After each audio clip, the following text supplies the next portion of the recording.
What have I done? Still, the faces of British news may be stern, but at least they're sane. It's a different kettle of fish across the pond. We all know American news folk are better looking than ours. CBS News' Katie Couric's got so much MILF appeal, even the cameraman can't help zooming in for a closer look. They're also big characters, and with big characters comes big ego, and with big ego comes big squabble. Take this astonishing showdown between two elder newsmen. So what do you want now? Well, if I have to teach you how to be a reporter, Ollie, I'll do that later. Why don't you do that later, Jim? I think the lady expressed herself, and you're not here, you're there. Is there any question you'd like me to ask her? No, I'll give you lessons on how to become a reporter later. No, I'll give you some lessons on how to be an editor, because I was your boss once. Yeah, you were, and are no longer. How did that happen? American cable news is where the biggest characters of all reside. Take silver-haired Captain Serious Keith Olbermann here, the portentous liberal showman of MSNBC. He's got an absurd sense of drama, which made watching his show during the Bush era a bit like seeing a warm-hearted but angry suburban dad shout over the fence at the bloke next door who just happened to be president. You're a fascist. Get them to print you a T-shirt with fascist on it. Still, in terms of raw drama, the fair and balanced newsmen of dystopian future sci-fi satirical shouty porn sledgehammer channel Fox News win out every time.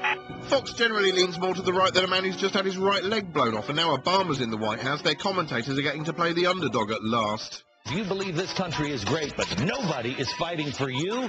Let me tell you something. You don't need any guns for this revolution. You just need to stand up and find your voice. Come on, follow me. Although it's a curious kind of underdoggery where they complain about liberal bias in the media one moment and then brag about their cable dominance the next. Now, to a dumb foreigner like me, all the Fox anchors look like characters in some 80s frat house comedy. Oh, wait, dear.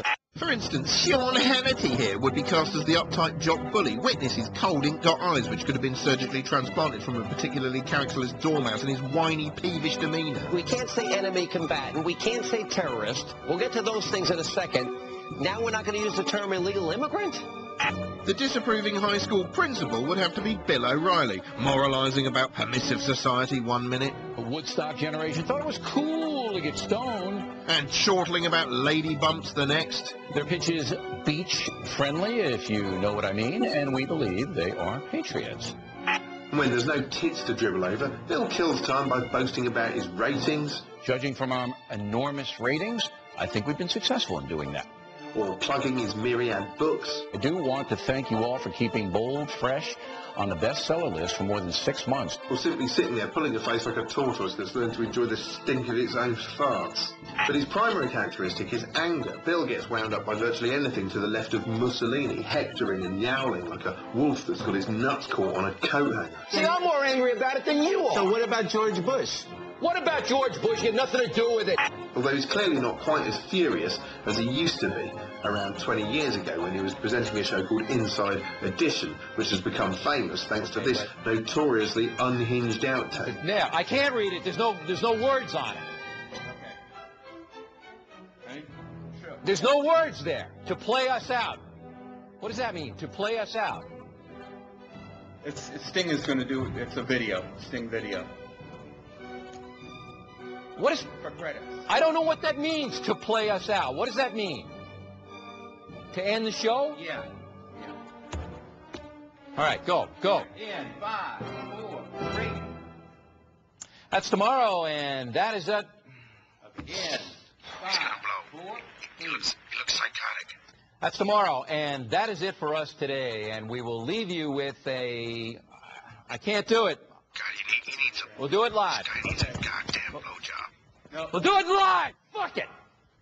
Do it live. I'll write it, and we'll do it live. Fucking thing sucks. In 5, 4, 3. That's tomorrow, and that is it for us today. I'm Bill O'Reilly. Thanks again for watching. We'll leave you with Sting and a cut off his new album. Take it away. That was fantastic, Bill. Real professionalism, real comfortable viewing, really warm, really connecting with the viewer there. Still, if you think Bill O'Reilly's outrageous, you haven't seen anything yet. This is recent Fox signing Glenn Beck, who at first glance looks like a welcoming, happy kind of chap. He effectively presents his commentary show in the style of a wacky neighbour from a bad sitcom. Although, actually, rather than a sitcom, this is more like an out-and-out variety show, replete with zany chuckles. You think that ain't gonna happen? Table-thumping conservative rhetoric. I think this makes a good case to shoot people on the battlefield. Well, you got these guys. We can't keep them in prison because they're not technically terrorists, but they were in terrorist training camps. Were they fighting against us? Well, they were in a terrorist training camp. Yeah, I mean, we go in, you shoot them then. And toe-tapping patriotic country music. When I see people on my TV taking shots at Uncle Sam, I hope they always remember why they can. Because we'd all be speaking German, living under the flag of Japan, if it wasn't for the good Lord and the man. Anyway, so far you're probably thinking, okay, it's extremely right-wing, but it's fairly sane. Yes, because Beck isn't just the face of news, he's a bona fide social crusader who started his own post-apocalyptic sounding 9/12 project aimed at bringing the nation together in a spirit of unity and hope and something and stuff. This is the 9/12 Project. Are you ready to be that person that you were that day after 9/11 on 9/12? I told you for weeks, you're not alone. Now, I don't know if you've seen the superb and prophetic movie Network, in which Peter Finch played a news anchor who loses his mind and becomes a ranting, raving, rating smash after sinister bosses leave him on air.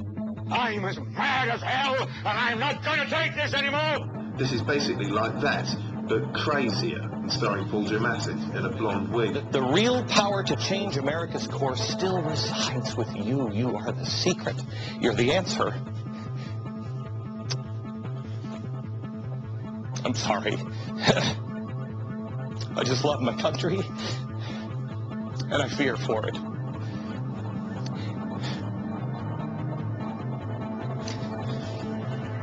And it seems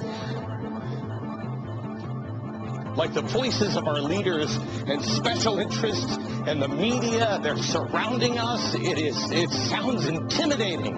Or mental. The truth is, they don't surround us. We surround them. This is our country. And now the weather from a talking oven club with your face on it. Hello.